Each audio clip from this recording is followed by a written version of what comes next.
Karibu tena katika video hii. So leo tutaenda kuona ni jinsi gani tunavyoweza kuongeza bidhaa katika store yetu au katika branch. Bidhaa iwe ni bidhaa moja au nyingi.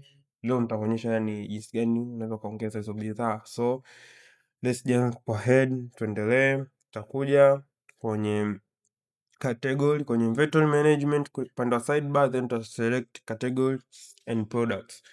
Baada ya kuselect hapo, utakuja hapa utaona kutakuwa na categories ambazo tupo nazo kwenye store zetu, na huku upande wa pili tutaona kuna products. So tutakuja upande wa products, nitachagua products, then nikitaka kuongeza bidhaa maanake nitakuja hapa upande wa add new products, nitabonyeza hapa add new products. So hii ni step ambayo nitataka kutumia pale napotaka kuongeza bidhaa moja moja. So nikitaka kuongeza bidhaa nyingi nitakuonyesha baada ya hii step. So baada ya hapo nitaanza kujaza taarifa muhimu za hiyo bidhaa. Hapo tutaanza na jina, let's say ni Holland Mile. Kama bidhaa yako ina barcode basi utafill barcode, na pia kama unaweza ukascan barcode utascan, then itaji-add moja kwa moja kwenye mfumo, itajijaza moja kwa moja. Baada ya hapo utakuja hapa chini andika description ya bidhaa yako ili iwe rahisi utapokuwa unaitafuta au kuelewa ni kwamba ni aina gani ya bidhaa unataka kuuza, au nilikuwa nina characteristic kadhaa hivi ambazo ni tofauti na bidhaa nyingine, unaweza ka describe hapo. So just describe my product, maybe mics ndogo. Baada ya hapo utachagua, je, hiyo bidhaa yako inakuwa kwenye unit gani? Mfano ni pieces au ni kilogram au liter. So just write pieces.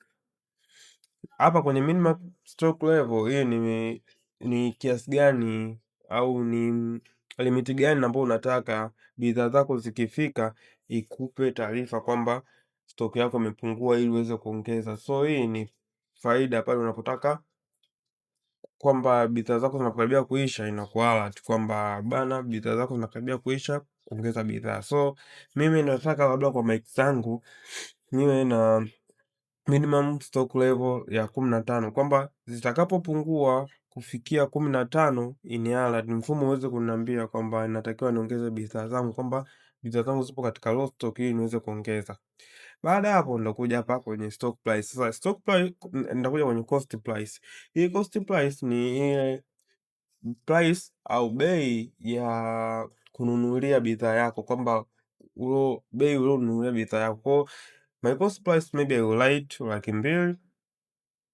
Yeah, then after that nitakuja kuandika selling price, ni bei gani nitawauzia wateja wangu. So I'll just like write 250. Na baada hapo utakuja kwenye wholesale price. Kwa wale watu wenye winga wanasemaga ni bei ya zoezi. So unaweza kaandika hapo bei ambayo utawauzia wholesale, na say nitaandika 240.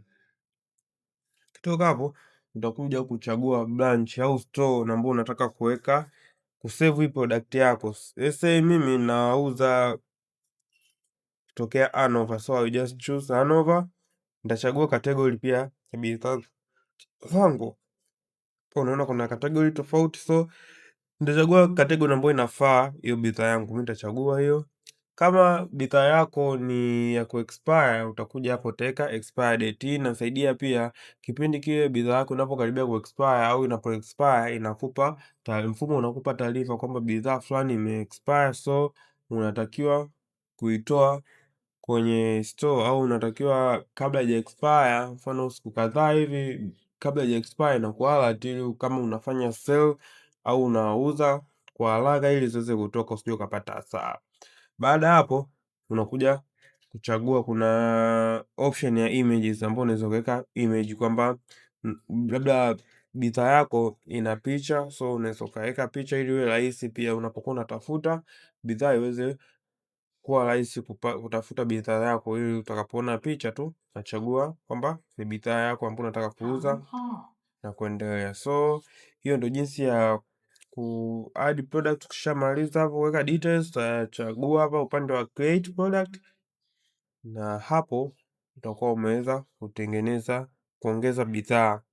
Hii ni jinsi ya kuongeza bidhaa ikiwepo moja, but hatua inayofuata nitaenda kukuonyesha jinsi ya kuongeza bidhaa zikiwa nyingi, bidhaa kwa wingi. So hapa katika dashboard yangu ya inventory management nitakuja hapa kwenye hii option iliyoandika bulk import. So nikija kwenye bulk import nitabonyeza hii option, then hapa unaona ndio ya kwanza hapa inaonyesha download template, ambayo hii template ni Excel sheet ambayo inakuwa ipo kwenye format ambayo utakapojaza zile product zako au bidhaa zako nyingi kwa wingi, inakuguide kwamba ni format gani utumie kujaza, ili utakapo upload kwenye mfumo iwe rahisi kuorganize bidhaa zako. So mimi nita download hii template, na nikisha download hii template nitakuja kuifungua. So mimi natumia Google Sheets.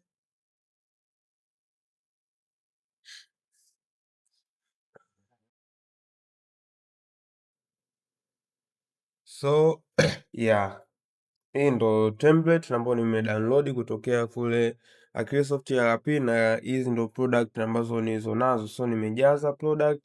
Kinachofuata sasa ni kwenda kuziupload kwenye mfumo. So nitarudi kwenye mfumo wangu wa ERP, nitachagua branch ambayo nataka kuupload product zangu, bidhaa zangu, then nitachagua file. Nitachagua file nilio ambalo ina bidhaa zangu, Excel file ambayo nimeupdate bidhaa zangu. So nitachagua hapa Excel file, then nitaupload. Unaona hapa nimeupload, and so nitakachofanya nitabonyeza hii button ya kuimport products. Baada ya hapo nitakuwa nimefanikiwa kuongeza bidhaa zangu kwa wingi. Kama unavyoona, ukiangalia products hizi hapa, bidhaa ni nyingi, nimeweza kuweka kwa wakati mmoja. Hii inasaidia pale unapokuwa na bidhaa nyingi, badala ya kuanza kuweka moja moja, inakurahisishia uweke zote kwa haraka na kwa wakati mmoja. So hiyo ndo jinsi ya kuongeza bidhaa kwenye store au branch yako. Asanteni sana kwa kufuatilia video hii.